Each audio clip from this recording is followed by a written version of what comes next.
নাৰিকল তেল বনাবলৈ হ'লে প্ৰথমতে নাৰিকলখিনি মই ৰুকাৰ দৰে আপোনালোকে ৰুকি ল'ব।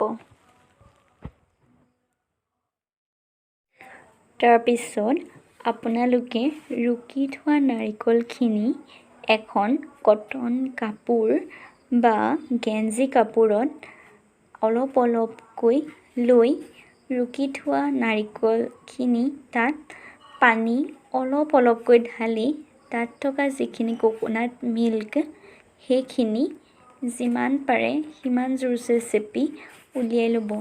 মই উলিয়াই লোৱাৰ দৰে আপোনালোকে উলিয়াই ল'ব। এয়া চাওক, মই কোকোনাট মিল্কখিনি ডাঙৰ বাউল এটাত এক্সট্ৰাকৈ ৰাখি লৈছোঁ আৰু ৰুকি থোৱা নাৰিকলবোৰ এক্সট্ৰাকৈ থৈছোঁ। তাৰপিছত পলিথিন বেগ এটাত কোকোনাট মিল্কখিনি ঢালি ৰাবাৰ এডালে টাইটছে বান্ধি ৰাখিব, মই ৰাখি থোৱাৰ দৰে।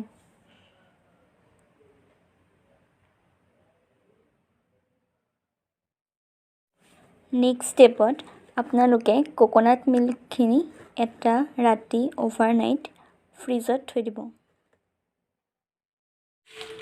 অ'ভাৰনাইট ৰখাৰ পিছত কোকোনাট মিল্কখিনি ফ্ৰিজৰ পৰা উলিয়াই আনিব। তাৰপিছত পলিথিন বেগটোত তল চাইডে ফুটা এটা কৰি তাত থকা পানীবোৰ উলিয়াই ল'ব, মই উলিয়াই লোৱা দৰে। এখন ডাঠ কেৰাহীত বা পেনত কোকোনাট মিল্কখিনি ঢালি ল' ফ্লেমত দি ৰাখিব আৰু কণ্টিনিউৱাছলি লৰাই থাকিব। মন কৰিব যে লাগি নাযায়। এয়া চাওক, লাহে লাহে তেলবোৰ ওলাব ধৰিছে আৰু তললৈ নলগাকৈ কণ্টিনিউৱাছলি আপোনালোকে লৰাই থাকিব।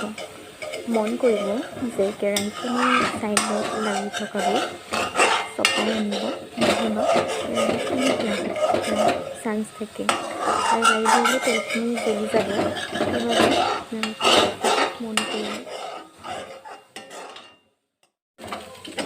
চাওক, এতিয়া আমাৰ তেলখিনি ৰেডি হৈ গৈছে অলৰেডি।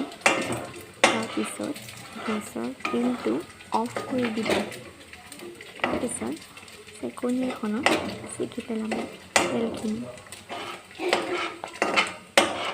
তাৰপিছত ইউজ কৰিবলৈ ৰেডি হৈ যাব তেলখিনি।